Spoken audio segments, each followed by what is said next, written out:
મિત્રો, આપણે ડિપ્રેશનના લક્ષણો તો લાસ્ટ વિડીયોમાં જોયા, પરંતુ કુદરતી રીતે તેને કેવી રીતે દૂર કરવું તેની વાત આપણે આજે કરીએ. તો પહેલું છે અશ્વગંધા જેવી ઔષધિનું સેવન કરવું જોઈએ, જેથી કરીને શરીરમાં કોર્ટિઝોલ ઘટે છે, જેથી ડિપ્રેશનમાં પણ સારો એવો ઘટાડો થાય છે અને સારી ઊંઘ પણ આવે છે.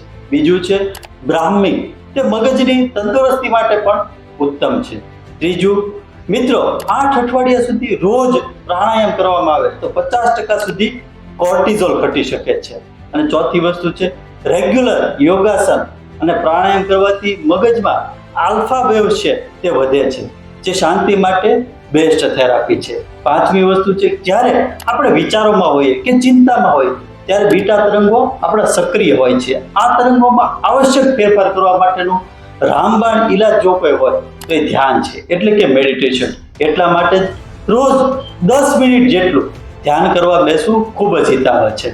અને મિત્રો, ખાસ વાત કે પ્રાર્થના એ સ્ટ્રેસ ઓછો કરવાની સર્વશ્રેષ્ઠ દુનિયાની પદ્ધતિ છે. અને આમ છતાં પણ તમે અથવા તમારા નજીકની કોઈ પણ વ્યક્તિ ડિપ્રેશનનો સામનો કરી રહ્યા હોય તો ટેલિમાનસ હેલ્પલાઇન નંબર પર કોલ પણ કરી શકો છો મિત્રો.